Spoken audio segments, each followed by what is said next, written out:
Today we'll be talking about the 5 famous celebs who are now broke. Number 5, Mike Tyson. Mike Tyson earned a reported $400 million over his career, but he was knocked down with a $23 million debt in 2003. The heavyweight champion declared bankruptcy, returned to jail, and went through rehab before he again reached financial stability. During the 33 months after you got out of prison, $4.5 million on automobiles and motorcycles, gave automobiles to 15 women and 2 men.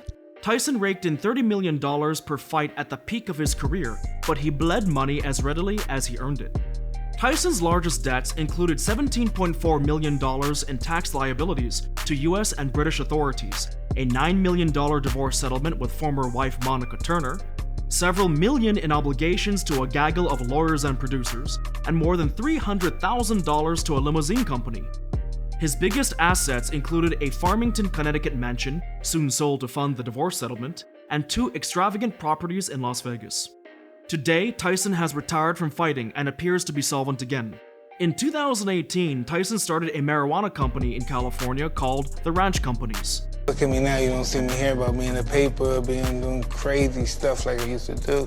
I think weed is the miracle drug of the future. This year, he revealed he wants to start a cannabis-themed resort.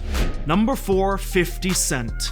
Over the course of his career, which continues despite diminishing returns, 50 Cent has sold more than 30 million albums and earned dozens of music awards, including a Grammy and 13 Billboard Awards. At one point, he was the second wealthiest hip-hop artist in America, behind only Jay-Z. Difficult points define how good it is when you make it back to the good points in life. Perfect. You know, so you don't give up based on it being rough. 50 Cent's music sales steadily declined after peaking in the mid-2000s, along with his income. Despite scattered business successes, notably his Glasgow investment, Cent spent heavily on a lavish lifestyle, featuring Rolls-Royce automobiles and the same Connecticut mansion that Mike Tyson lost a few years earlier. Like many wealthy celebrities from impoverished backgrounds, he generously supported a small army of friends and family members, including his grandfather and a former longtime girlfriend. He also gave freely to worthy charitable causes, such as HIV treatment and prevention in Africa. All told, Cent racked up more than $20 million in liabilities against assets of less than $15 million. In 2015, he declared bankruptcy in an effort to restructure and slim down these obligations, losing much of his fortune in the process. Notably, Cent was forced to part with his Farmington estate, following in Tyson's illustrious footsteps. Number 3, Nicolas Cage. Cage's hard-charging approach to movie stardom earned him a lot of money. According to Finance Buzz, he pocketed $150 million between 1996, which is a decade after his career began, and 2011. During that time, he earned $20 million apiece for blockbusters like Gone in 60 Seconds and National Treasure. And this movie definitely has historical elements to it, but it also... It's not a history movie, but no. Like this dollar bill thing. I've seen that all my life, and no one's ever taught me what that was about. However, by 2009, much of Cage's fortune had vanished in a hurricane of lavish spending, and the star faced mounting legal troubles that further added to his financial woes. Starting in the 1990s, Cage embarked on a decade-long buying spree to rival Mike Tyson's. See the new Lamborghini out front? Somebody's had the Gallardo, yeah. That's a pretty car. Pretty cool. It's real different than the other ones. Yes, it is. Style's different. We're Ferrari-ish in the back. It's a lighter car. It's supposed to be a lot of fun. According to Thrillist, his many bizarre and expensive purchases included several supercars, including a rare Ferrari and the Shah of Iran's Lamborghini, rare jewelry, a shark, a crocodile, 2 king cobras, at least 1 dinosaur skull, a collection of pygmy shrunken heads, a private jet, and a pyramid tombstone in a New Orleans cemetery. Cage also bought up and sold a slew of exotic real estate, including a 26-acre Rhode Island estate. Number 2, MC Hammer. MC Hammer had a legitimate hit with You Can't Touch This, and the rapper soon had $30 million in the bank.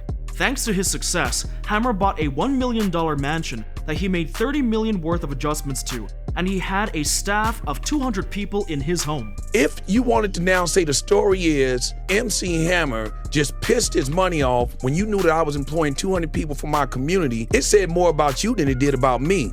He also bought a horse stable where he kept 19 racehorses. Combined with his unrestrained spending and numerous lawsuits, Hammer declared bankruptcy in 1996 while he was reportedly $13 million in debt. In 2011, he went on the Oprah Winfrey Show to talk about spending most days in California's Silicon Valley and being loosely involved with about 8 technology companies. We're always thinking about how can we solve problems, how can we improve user experiences. The idea here was that, how would we be able to improve search? MC Hammer is currently touring as of 2019. Number 1. Kim Basinger. In 1989, Basinger paid $20 million for the town of Braselton, Georgia. She was expected to create a tourist attraction such as a theme park or movie studio, but she instead declared bankruptcy in 1993 and had to sell the property. I don't mean to sound like Mother Teresa, but in my heart, that's really why I got involved. I saw their plight. They didn't want to sell out and see their city become a landfill. The bankruptcy was a huge news story at the time. Basinger was sued by boxing Helena producer Carl Mazzacone for backing out of an oral contract to star in the film. The Los Angeles Superior Court ordered her to pay damages and lawyer fees. Basinger eventually settled with Mainline Pictures in 1995, avoiding the initial $8.1 million judgment. She has continued to act in movies like 2002's 8 Mile with Eminem, 2010's Charlie St. Cloud with Zac Efron, and 2017's 50 Shades Darker. Can't take my eyes off of you. God, thank you. And I'm not going to say your age because I don't know if you like to discuss Oh, that. I don't care. 60? Well everyone, hope you enjoyed. While you are here, go ahead and click on the link to check out some of our other awesome videos.